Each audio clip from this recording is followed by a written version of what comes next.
everybody, Mike again, and we are back with Dirty Talk. And in this segment, we are going to have Matt describe his VCT line. So Matt, tell us about VCT. Well, let's get started. Just the first part of the process is usually stripping a floor. Okay. If you're going to take over a facility, you want to strip a floor, stand on your own work. Our number one selling stripper right here is our Express. It's a 61% active formula. Like the dilution to be between 6-to-1, 8-to-1, even 10-to-1 for it to work best. We actually need the water. Works better more diluted than it works less. Fantastic. It's not that high of a pH stripper, so you don't have to worry about burning baseboards and taking paint off things. It's a stripper just designed to solubilize our floor finishes. And works on anybody's floor finish. Perfect. Okay. So, I mean, that's your first step in the process. After that, we're moving to our two finishes. Real quick, Yes, what color a pad? Black. Black. Black, or any of your new, they even make some purple ones Okay. that are now, but a true strip pad Okay. is where you want to go there.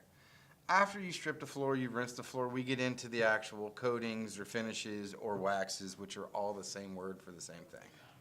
So let me just, for everyone out there, all strippers should be neutralized?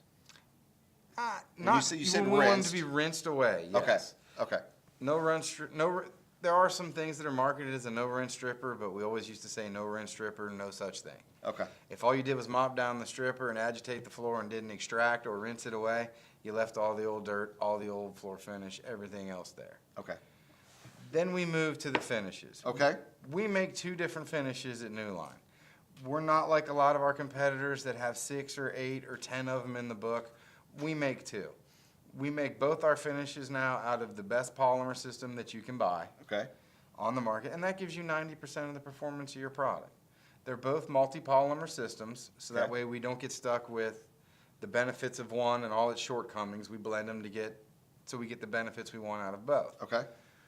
We have them at two different solids. Okay. The first one, let's start with Supreme. Okay. That is our high solids premium floor finish. Okay. That's a 24% solids, extremely high gloss, and an extremely durable floor finish. Explain, because I have, explain this, the percentage. Solids. thing. Solids, please. Here's what solids are.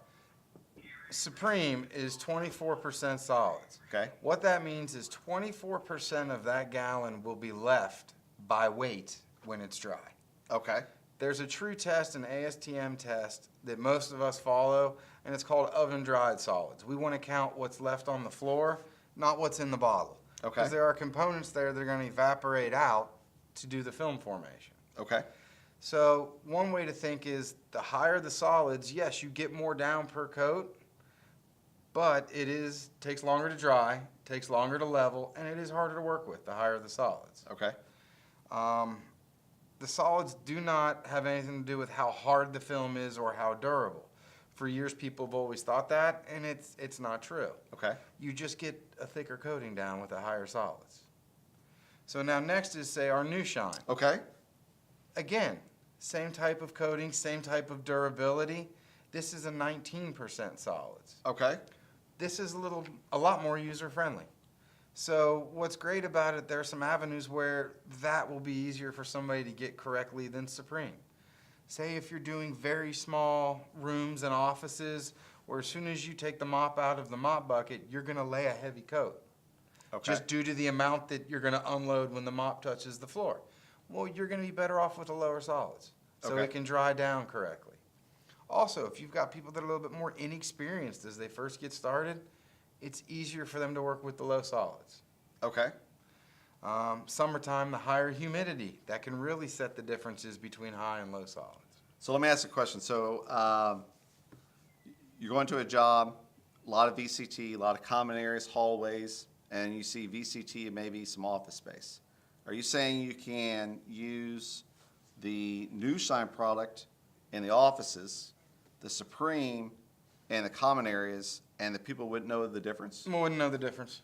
Oh, that's fantastic. By all means, wouldn't know the difference. Okay, so the Shine, once it dries, They're the same. they're going to gloss, look the same. Same durability, same way they hold up, same hardness of film, and same gloss level when you get the same amounts down.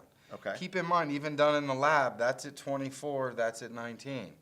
If we lay five 4 coats of Supreme, we're almost just short of 100. To get the same look, we just might take 5 coats of New Shine. Okay. Now, for example, the reason it might work better in a small area, as soon as you set the mop down, if you're doing a doctor's office and doing these little 10 by 10 exam rooms, you're going to unload more in a puddle when you set the mop down than it takes to coat that floor. Okay. So you're going to end up laying a heavy coat. Let's do everything we can to make it easy so that the film sets up and does what it's made to do. So will it self-level? Yes, they all will self-level. Perfect. Perfect. Now, after you've gotten through and you've done your coating, well, you've got to maintain a floor. This is what we make our neutral clean for. It's right here. We put a nice fragrance in it. It's a great cleaner. The biggest thing people need to do is read the directions and look at the dilutions. This isn't a product where the glug-glug method Right. is that great. We only want you to use 1 to 2 ounces per gallon, which is about half of what most people ask for. Reason being, it's still mostly water, but we want to give you guys a very strong product. You just need to dilute it correctly. When diluted right, there's no streaking, there's no issues, and it will clean any surface that water does not harm. Sorry to interrupt. I get a question asked a lot. Mm-hmm. Hard surfaces being maintained with like a white haze. Now, something I've always been taught, tell me if I'm wrong, Mm-hmm.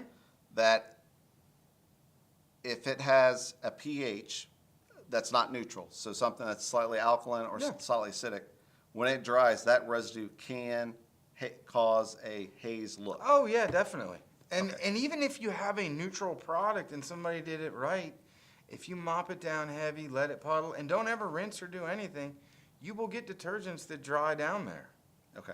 And over time, there's been many a floor that we've seen where somebody said, well, the finish isn't that shiny after having it down for a long time.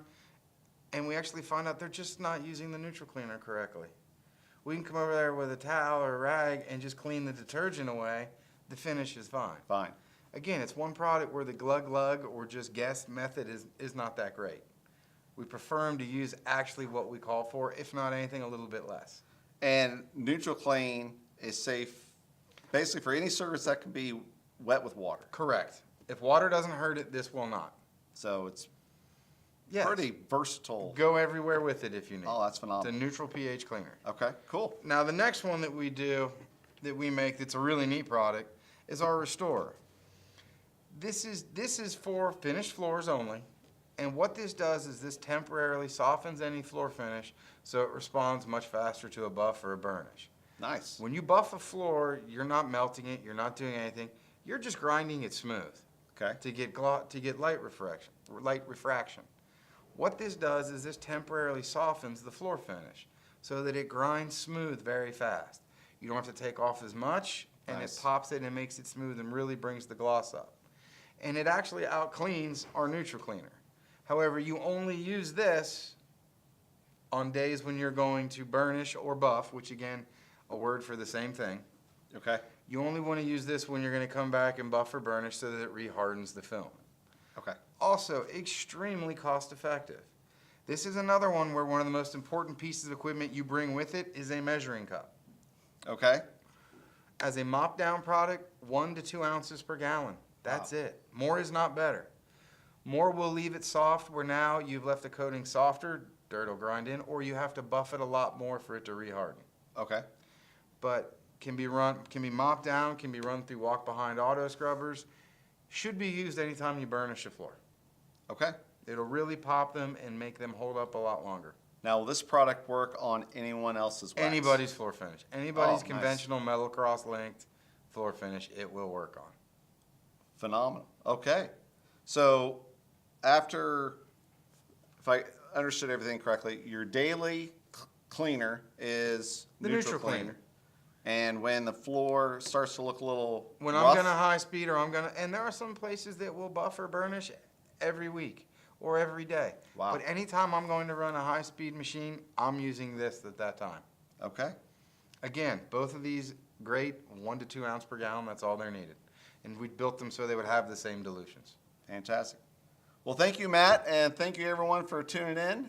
This ends our segment for Dirty Talk.